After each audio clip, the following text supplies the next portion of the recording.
bonjour mes chers. Donc aujourd'hui donc c'est une séance d'application de la conjugaison. Donc c'était la dernière leçon. Donc on a vu donc les différents modes, les différents temps. Et maintenant on va faire bien sûr donc leur application. C'est bon? Alors prenez la page numéro 70 sur le cahier d'activité. Alors vous écrivez la date d'aujourd'hui, c'est le 26 mai 2020. Et on va commencer. C'est bon? Alors, on va commencer d'abord par la rubrique Te souviens-tu? Mais regardez, écoutez plutôt donc avant de commencer. Donc, j'aimerais bien faire un petit rappel. On a déjà vu donc combien de modes? Oui, très bien. On a vu donc l'indicatif, l'impératif et le conditionnel. Très bien. Alors, pour le mode indicatif, on a vu combien de temps? On a vu le présent, le passé composé, le passé simple, le futur proche, le futur simple et l'imparfait. C'est bon? Et pour le mode impératif, on a vu seulement l'impératif présent. Et pour le conditionnel, donc la même chose. Donc c'est le conditionnel présent. C'est bon? Alors, maintenant on passe à l'application. Alors, relie chaque temps à ce qu'il exprime. C'est bon?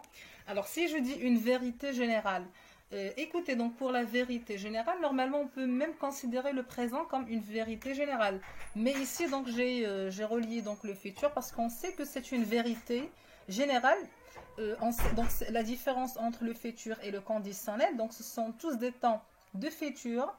Alors par contre, donc ça veut dire que le futur, on est sûr qu'il se réalisera. Par contre, le conditionnel, on n'est pas sûr. C'est bon? Alors, on peut dire vérité générale, donc c'est le futur. Accent au moment où l'on parle, ça veut dire que ce sont des accents qui sont actuels en ce moment. Automatiquement, c'est le présent. Pour le récit, on a dit, on a combien de temps du récit? On a le passé simple, on a l'imparfait, on a même le passé composé. Alors, pour les habitudes, ça veut dire des choses qui se répètent. Des choses qu'on peut bien sûr donc les faire tous les jours, tous les mois, donc qui se répètent. On peut dire que c'est l'imparfait. Alors, fait à durée déterminée, ça veut dire c'est le présent. Donc, c'est une durée qui est déterminée. Accent à venir, c'est le futur automatiquement. La description, donc c'est l'imparfait. Fait soudain, lorsque j'entends soudain tout à coup, c'est automatiquement le passé simple. Action passée, donc c'est le passé simple et l'imparfait. C'est bon? Alors pour le deuxième exercice, complète cette phrase à l'aide des phrases suivantes. Alors ici donc pour ne pas réécrire les phrases à nouveau, donc j'ai numéroté donc chaque phrase. Donc j'ai donné le numéro 1, 2 et 3. Alors regardez donc avant d'indiquer bien sûr et de mettre les numéros de phrases sur cette ligne. Alors qu'est-ce qu'on va faire? On va découvrir d'abord donc les temps donc de l'indicatif. Alors ici ils ont écrit seulement le présent. Alors ce qui suit le présent, le temps qui vient après le présent, donc c'est le futur. Alors le temps qui vient avant le présent, alors automatiquement juste avant le présent on trouve le passé composé. Et on a ici l'imparfait et le passé simple avant. C'est bon? Alors pour les phrases, regardez la première phrase. Il pense que j'ai écrit à ses amis. Ici donc c'est quel temps? C'est le passé composé. Alors ici on doit marquer la phrase ici. Donc c'est le passé composé. Donc c'est ici. Il entra dans la maison pendant qu'il dormait profondément. Qu'est-ce qu'on a? On a le passé simple suivi de l'imparfait. Donc c'est ici. Je sais que nous réussirons. Donc, c'est le futur simple. Donc, c'est numéro 3. C'est bon? Alors, pour la deuxième activité, ou bien l'exercice numéro 2, complète ce texte en conjuguant le verbe entre parenthèses à l'imparfait de l'indicatif ou au passé simple. Ça veut dire ils ont indiqué seulement 2 temps. Alors, regardez, ici on a le verbe être. Alors, toujours, lorsque je vais commencer ma phrase, je ne peux pas commencer par le passé simple. Alors, je commence bien sûr par l'imparfait. On dit c'était une veille de vacances. J'avais envie de me détendre et je prenais tout mon temps. Lorsque j'ai dit je prenais, ça veut dire c'est une durée qui est indéterminée. Je ne détermine pas le temps. Je prends mon temps. Ça, je peux prendre 2 heures, je peux prendre toute la journée, je peux prendre demi-journée, donc ça dépend. Je prenais tout mon temps, c'est l'imparfait. Je regardais tranquillement le film du soir. Ça veut dire je prends mon temps pour regarder le film. Donc je dois utiliser automatiquement l'imparfait.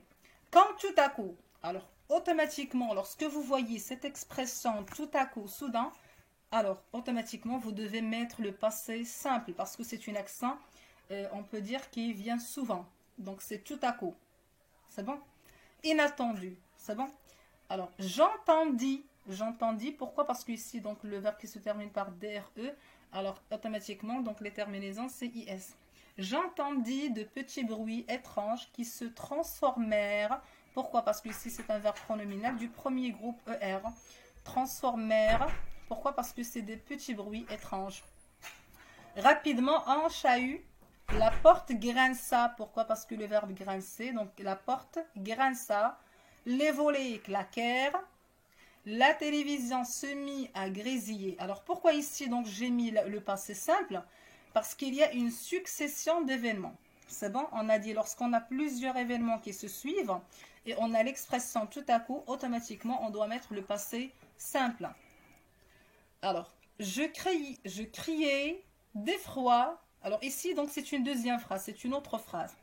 Lorsque je vais crier, normalement ça prend du temps. Alors je criais d'effroi, puis restais immobile sur le canapé. Ça veut dire je prends mon temps. Je prends mon temps pour faire ces actions. Automatiquement, je dois utiliser l'imparfait. Ici, donc c'est AIS. C'est bon? Puis rester, parce que c'est je, la personne qui parle ici, c'est je.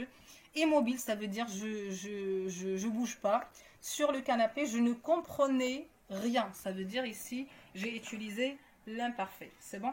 Alors, je pense que la leçon, ou plutôt l'application d'aujourd'hui, donc est claire pour tout le monde. Vous faites la correction et s'il vous plaît, donc, n'oubliez pas d'écrire les terminaisons, toujours c'est en couleur. C'est bon? Le radical en bleu et les terminaisons, c'est en couleur. Alors, je vous dis à très bientôt, mes chers.